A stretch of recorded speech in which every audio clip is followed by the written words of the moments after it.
Paris, Reuters. Talks in Paris to avoid a transatlantic trade war showed no sign of a breakthrough on Wednesday, less than 48 hours before Donald Trump's deadline on tariffs, as the United States and Europe defended opposing views of the global economic order. Invoking memories of the pre-World War II 1930s, French President Emmanuel Macron warned the world was at risk of sleepwalking towards war. Trade wars quickly become war, full stop, Macron said. The continent felt it in its flesh. It paid the consequences. Trump has imposed tariffs on imports of aluminum and steel, hitting China, but gave the European Union and some other partners a temporary exemption, which expires on Friday. With less than 2 days before the deadline, talks were still going on at the Organization for Economic Cooperation and Development. The French and German finance ministers and the EU's trade commissioner held a series of meetings with the U.S.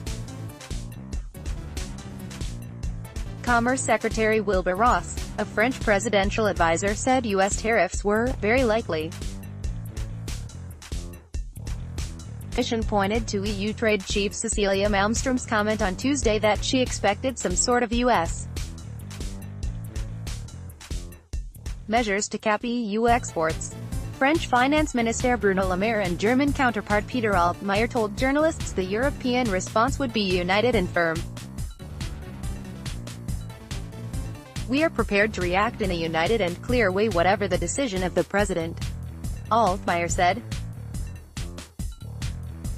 EU leaders agreed earlier in May to open discussions about market access for U.S. products, but only if Washington granted the EU a permanent exemption from tariffs.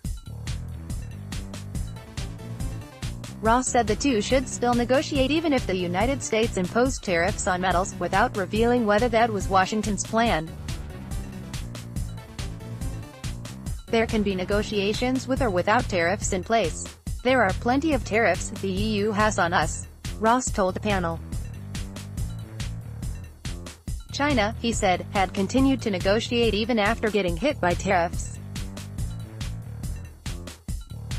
"It's only the EU that is insisting we can't negotiate if there are tariffs." A source at Macron's office said it would be wrong to think China's current trade talks with the United States meant real bilateralism had worked. "What we see so far is that China doesn't seem to have given away much." Dutch Trade Minister Sigrid Kaag added that a 1962 trade law allowing protection for U.S. producers on national security grounds that Trump had invoked belonged to a different era. Long WTO cases, a joke. Ross also took aim at the World Trade Organization, where Washington has blocked appointments to its appeals chamber, effectively engineering a crisis in the system of settling global disputes. "Any dispute mechanism that takes multiple years to settle cases was no good," he said, labeling a 14-year case over subsidies for aircraft Airbus a joke.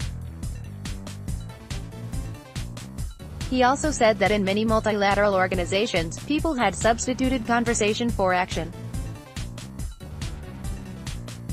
"We don't think just raising issues is adequate," he said, adding that the WTO needed more than just the tweak. Macron called on the world's main economic powers to reform the WTO to save multilateralism and produce a blueprint by the end of the year. Ross denied claims that U.S. tariffs would harm its own steel-consuming industries. "The price of a can of soup would rise just a fraction of a cent and car prices would go up by less than 1%, he said.